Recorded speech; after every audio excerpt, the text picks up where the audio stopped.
Hello friends, good morning. एक बार फिर हम लोग आ गए हैं और आज आज बहुत आज हम लोग को कुछ अलग करेंगे। और जैसे कि बहुत लोगों की समस्या होती है कि हम यूपीएससी की तैयारी करना तो स्टार्ट कर देते हैं, बट उनके पास एक थोरोली सिलेबस का कोई जानकारी नहीं होता है कि सिलेबस आखिर में हमसे डिमांड क्या कर रहा है। तो आज हम प्रयास किए हैं कि आप लोगों को सिलेबस के बारे में कुछ बताया जाए, सिलेबस के बारे में कुछ समझाया जाए कि आखिर में हमसे यूपीएससी चाहता क्या है, हम क्या पढ़ें क्या छोड़ें। तो पहले तो हम आप लोगों को पता होगा कि अगर जीएस की बात करें तो जीएस में 4 पेपर होते हैं, जीएस 1, जीएस 2, जीएस 3 और जीएस 4। तो हम लोग पहले जीएस 1 से स्टार्ट करेंगे। आज हम लोग जीएस 1 का सिलेबस देखेंगे। जीएस 1 में अब इसमें कौन कौन से सब्जेक्ट आते हैं। इसमें सब्जेक्ट्स हैं हमारे हिस्ट्री, जियोग्राफी और सोसाइटी। ठीक, तो आज हम स्टार्ट करते हैं। फिर टॉपिक वाइज स्टार्ट करते हैं। तो पहले हम हिस्ट्री में देखेंगे कि हिस्ट्री में हमको क्या क्या पढ़ना है। तो हिस्ट्री में पहला है कि भारतीय संस्कृति के इतिहास में प्राचीन काल से लेकर आधुनिक काल तक संस्कृति, जो भी हमारा आज तक इतिहास है, प्राचीन काल से लेकर अभी तक का जो भी इतिहास है, उसमें हम लोग पढ़ना है कला प्रारूप, आर्ट फॉर्म का मतलब क्या है कि जैसे कहीं का डांस हो गया, कहीं का सॉन्ग हो गया, कहीं की संगीत हो गई। तो जैसे कि अकबर काल का संगीत हो गया, अकबर का दिल्ली सल्तनत का संगीत हो गया, या दिल्ली सल्तनत की कोई डांस हो गई, नृत्य हो गया, कर्नाटक का नृत्य हो गया या केरल का नृत्य हो गया। तो ये हमारा क्या है, आर्ट कला प्रारूप है। खिलौने वलौने हो गए। ठीक, अब हम बात करें कि उसके बाद से तो ये प्राचीन से लेके आधुनिक काल तक। उसके बाद से इसमें प्राचीन से लेकर आधुनिक काल तक के साहित्यों के बारे में जानकारी लेनी है। साहित्य को जैसे गुप्त काल का साहित्य क्या था, मौर्य काल का साहित्य क्या था। अगर बात करें तो दिल्ली सल्तनत के साहित्य के बारे में बात करें, मुगल काल के साहित्य के बारे में बात करें, तो ऐसे हम साहित्य के बारे में पढ़ेंगे। फिर हमारे वास्तुकला का मतलब आर्किटेक्चर, जैसे कि आगरा का ताजमहल हो गया, लकड़ी का महल हो गया पाटलिपुत्र का। तो जैसे मौर्य काल में क्या क्या भवन निर्माण हुए, भवन स्तूप या फिर विहार मंदिर, ये क्या है, वास्तुकला है। तो प्राचीन काल से आधुनिक काल तक के वास्तुकला के बारे में हमको जानकारी चाहिए। अब आगे बात करते हैं कि अब आते हैं आधुनिक काल में हमको कहाँ से स्टार्ट करना है। तो 1757 में जब अंग्रेज़ की नींव पड़ गई थी, तो अंग्रेज़ 1757 से 1947 तक के आधुनिक काल में क्या क्या घटनाएँ हुई, कौन कौन सी घटनाएँ हुई वो पढ़ना है। कौन कौन व्यक्तित्व इसमें शामिल थे, जैसे कि गवर्नर जनरल हो गए, वायसराय हो गए, भारत के कुछ क्रांतिकारी हो गए। यहाँ की क्या समस्याएं थी, जैसे नील की खेती करवा रहे थे, जबरदस्ती कर वसूल रहे थे, जबरदस्ती अधिकार कर रहे थे। तो ये सब समस्याएं थी। तो हमको आधुनिक भारतीय इतिहास में 1757 के बाद से पढ़ना क्या है, 1757 से 1947 तक के क्या पढ़ना है, घटनाएँ पढ़ने की, कौन कौन सी घटनाएँ थी, उसमें कौन कौन से व्यक्तित्व शामिल थे और उस समय क्या क्या समस्याएँ थी हमारे पास। उसके बाद से स्वतंत्रता संग्राम की बात करें तो इसमें चरण पढ़ेंगे कि कौन कौन से चरण में हमारा देश आज़ाद हुआ और क्या क्या योगदान था। इसमें भारत को आज़ाद करने में क्या योगदान था। तो स्वतंत्रता संग्राम के कितने चरण थे, कौन कौन से चरण में हुआ, 4 चरण 5 चरण की एक फेज आया, फिर दूसरा फेज आया, तीसरा गांधी फेज आया, फिर उग्रवादी फेज आया। तो ऐसे ऐसे बढ़ते रहे। तो हमारा अगर बात करेंगे तो हम स्वतंत्रता संग्राम में क्या पढ़ेंगे, स्वतंत्रता संग्राम में पढ़ेंगे कि कितने चरण में हमको स्वतंत्रता प्राप्त हुई और इसमें स्वतंत्रता आंदोलनों का क्या इसमें योगदान था, इसमें क्या क्या योगदान था और भारत के किस किस क्षेत्र से क्या क्या योगदान था स्वतंत्रता प्राप्त करने में। ठीक है, अब स्वतंत्रता के पश्चात देश के अंदर एकीकरण कैसे हुआ, पुनर्गठन कैसे हुआ 1965 तक का। बस तो स्वतंत्रता के पश्चात यानी 1947 से 1965 तक भारत में पुनर्गठन कैसे हुआ, एकीकरण कैसे हुआ, ये हमको पढ़ना है। ठीक है, क्लियर है।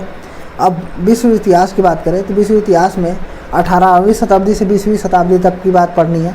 और इस 18वीं शताब्दी से 20वीं शताब्दी तक क्या पढ़ना है, तो फ्रांस की क्रांति पढ़ना है जो 1789 में हुई थी, औद्योगिक क्रांति पढ़ना है, विश्व युद्ध पढ़ना है, राष्ट्रीय सीमाओं का राष्ट्रीय जो सीमा थे उनका पुनः सीमांकन किया गया विश्व युद्ध के बाद, वो पढ़ना है। उपनिवेशवाद क्या होता है ये पढ़ना है, उपनिवेशवाद की समाप्ति कैसे हुई ये पढ़ना है। राजनीतिक दर्शन शास्त्र में कुछ आते हैं, जैसे साम्यवाद क्या है, पूंजीवाद क्या है, समाजवाद क्या है, नाजीवाद क्या है, फांसीवाद क्या है, और ये तो क्या है।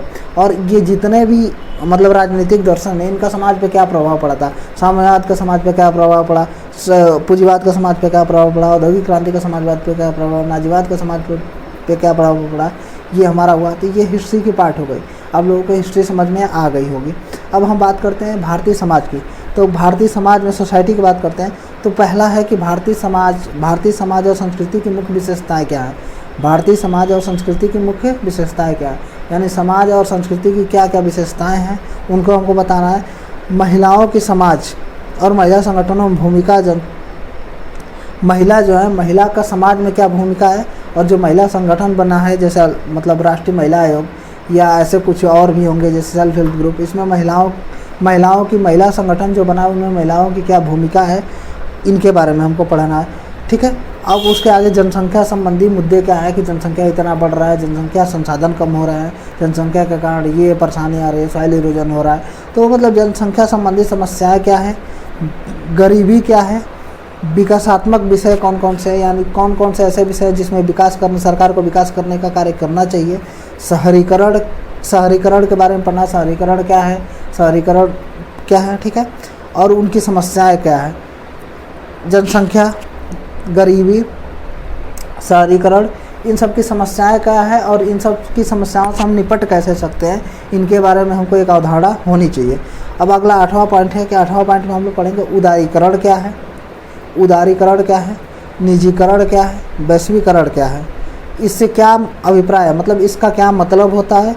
और इन तीनों का जब 1991 में हम LPG लाए थे तो ये तीनों तो आए, हमारे यहाँ आर्थिक वृद्धि तो होने लगी, लेकिन भारतीय समाज में इनकी क्या व्यवस्था है, ये कैसे कार्य करते हैं और इनके साथ साथ इनका संरचना क्या है और इनका भारतीय समाज पर प्रभाव क्या है। क्या फिर से एक बार देख लीजिएगा, उदारीकरण, निजीकरण और मतलब वैश्वीकरण, इनका मतलब क्या है, भारतीय समाज में इनकी संरचना क्या है, व्यवस्था क्या है, राज्य व्यवस्था ये कैसे काम करते हैं और इनका प्रभाव क्या पड़ेगा, ये हमको पता कर लेना है। ठीक, आगे आते हैं फिर। अब उसके बाद से आते हैं कि 9वां पॉइंट में सामाजिक सशक्तिकरण क्या है, सामाजिक सशक्तिकरण क्या है, सांप्रदायिकतावाद क्या है, क्षेत्रवाद क्या है, धर्मनिरपेक्षता क्या है, इनके बारे में हमको पढ़ना है। सामाजिक सशक्तिकरण क्या है, सांप्रदायिकता क्या है, क्षेत्रवाद क्या है और धर्मनिरपेक्षता क्या है, इनके बारे में पढ़ना है। ठीक है। विश्व के और उसके आगे अब भूगोल, अब ये खत्म और भूगोल की बात करते हैं। तो भूगोल में क्या क्या है, भूगोल में हमको पढ़ना है विश्व के प्रमुख संसाधनों का वितरण। अब विश्व में आता कौन है, भारत, तो हमको विश्व पे ज़्यादा फोकस नहीं करना है, कहाँ, भारत में।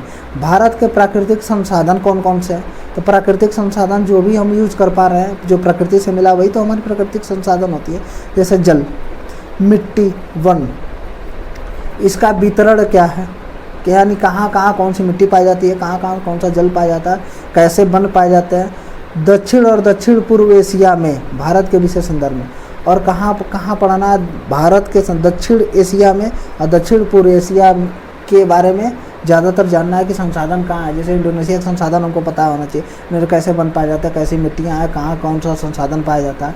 ठीक है। जल क्या है, मतलब जल, सी अराउंड क्या है, समुद्र मुंद्र ऐसा कुछ। ठीक है।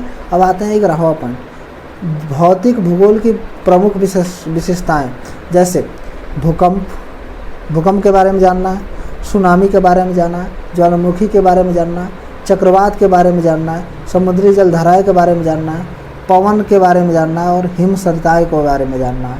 ठीक है। और इसके बारे में क्या जानना है, इसके बारे में जानना है कि इनका हानि क्या हो रही है, इनसे हानि क्या है और इनसे फ़ायदे क्या हैं। ठीक है। और ये अगर आ रहे हैं तो इनको कम करने के उपाय क्या है, जिससे प्राकृतिक आपदा कम हो जाए और मतलब इनके प्रभाव से हम कैसे बच जाए, इनके डिस्ट्रक्शन को हम कैसे मिनिमाइज करें। ठीक है। और इनका कुछ एप्लीकेशन पार्ट है, जैसे इनको रोकने के लिए कोई टेक्नोलॉजी बनी है तो उसका उपयोग कैसे हो रहा है, उस टेक्नोलॉजी का विकास कैसे हुआ, इनके बारे में बस इतना जानना है और कुछ नहीं। और ये मतलब ये क्रियाएं कहाँ पे हो रही हैं और इन क्रियाओं को देखते हुए क्या कहें, मैपिंग वैपिंग करना पड़ेगा।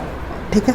अब आगे आते हैं 12वां पॉइंट, भारत में सामुद्रिक संसाधन और उनकी सभ्यता। भारत के सामुद्रिक संसाधन, भारत का समुद्र में क्या क्या संसाधन है, जैसे समुद्र में क्या क्या संसाधन है जिससे हम दोहन कर सकते हैं और उनकी संभावना क्या है, और उनसे हमारा भविष्य भारत निर्माण कैसे संभव है, उनके पाने की संभावना क्या है, उनका हम कैसे उनका आगे चल के यूज कर पाएंगे, कैसे उनको निष्कासित कर पाएंगे, कैसे उनका यूज हो पाएगा, कैसे वो भारत निर्माण में कार्य आएंगे, इनके बारे में पढ़ना है। ठीक है। 13वां पॉइंट आ जाते हैं कि मानव प्रवास विश्व की शरणार्थी समस्या। मानव प्रवास या अब भारत मानव प्रवास क्यों हो रहा है, क्या कारण है, कैसे इसको रोका जा सकता है। ठीक है। इसके हानि क्या है। विश्व की शरणार्थी समस्या अभी एनआरसी की बात कर ली ना, तो विश्व की शरणार्थी समस्या क्या है, क्यों उत्पन्न हुए, क्या कारण रहा है, क्यों कोई देश शरणार्थियों को अपनाने के लिए काम नहीं कर रहा है, क्या हानि होती है शरणार्थियों को अपनाने से, क्या उनकी समस्याएं, उनके बारे में जानना है। ठीक है। भारत और उपमहाद्वीप के संदर्भ में, किसके संदर्भ में, भारत और भारतीय उपमहाद्वीप के संदर्भ में। भारतीय उपमहाद्वीप में भारत के अगल बगल वाले 7 पड़ोसी देश, यही वो भारतीय उपमहाद्वीप हो गया। नीचे मालदीव को छोड़ दीजिए बस। तो भारतीय उपमहाद्वीप जो है, भारत और भारतीय उपमहाद्वीप के कंटेक्स्ट में इनको बस देखना, ये नहीं कि अमेरिका का प्रवासी समस्या देखने लगे और थाईलैंड का देखने लगे, तो ऐसा कुछ नहीं है। बस हमको कहाँ देखना है, भारत और भारत के उपमहाद्वीप के प्रवासी समस्या, शरणार्थी समस्या। ठीक है। अब अगला 14वां पॉइंट, सीमांत और सीमाएं भारत उपमहाद्वीप के संदर्भ में। भारतीय उपमहाद्वीप के संदर्भ में, भारतीय उपमहाद्वीप समझ ही रहे हैं, भारतीय उपमहाद्वीप के संबंध में इनकी सीमाएं क्या है और उनके सीमांत, उनकी समस्याएं क्या है, ये पढ़ना था। 15वां पॉइंट आ जाते हैं, तो पढ़ना है जनसंख्या के बारे में और जनसंख्या के बारे में उनकी और अधिवास प्रकार की, कैसे मतलब कैसे जीवन यापन, कैसे हम रह रहे हैं। ठीक है।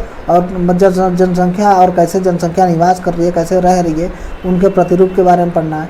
नगरीकरण के बारे में पढ़ना है कि नगरीकरण क्या है, नगरीकरण की संभवतः क्या, नगरीकरण होने से क्या भारत को फ़ायदे हैं, भारत को क्या नुकसान है, भारत की वृद्धि कैसे हो पाएगी। ठीक है। स्मार्ट नगर क्या है, स्मार्ट नगर की विशेषताएं क्या है, स्मार्ट नगर के लिए क्या क्या गवर्नमेंट ने प्रावधान किए हैं और स्मार्ट नगर से हमारे भारत निर्माण का क्या योगदान रहेगा, भारत कैसे विकास करेगा। स्मार्ट ग्राम के बारे में पढ़ना कि स्मार्ट ग्राम क्या है, स्मार्ट ग्राम की अवधारणाएं क्या है, स्मार्ट ग्राम क्यों कैसे बनाया गया, क्या क्या इसका प्रावधान है, इनके बारे में, क्या इनसे लाभ है, क्या इनसे हानि है।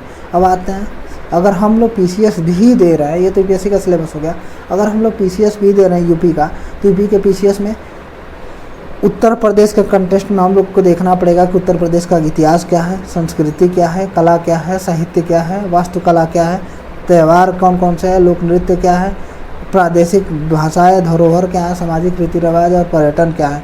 ये उत्तर प्रदेश के कंटेक्स्ट में देखना पड़ेगा। उत्तर प्रदेश का भूगोल का ज्ञान करें तो भूगोल में मानव और प्राकृतिक संसाधन क्या है, जलवायु वहाँ की कैसी है, मिट्टियाँ वहाँ का कैसे है, वन वहाँ का कैसे है, वन्य जीव कौन कौन से पाए जाते हैं, खदान कौन कौन से है, खनिज और सिंचाई के स्रोत कौन कौन से। ये रहा हमारा इंटायर GS 1 का सिलेबस।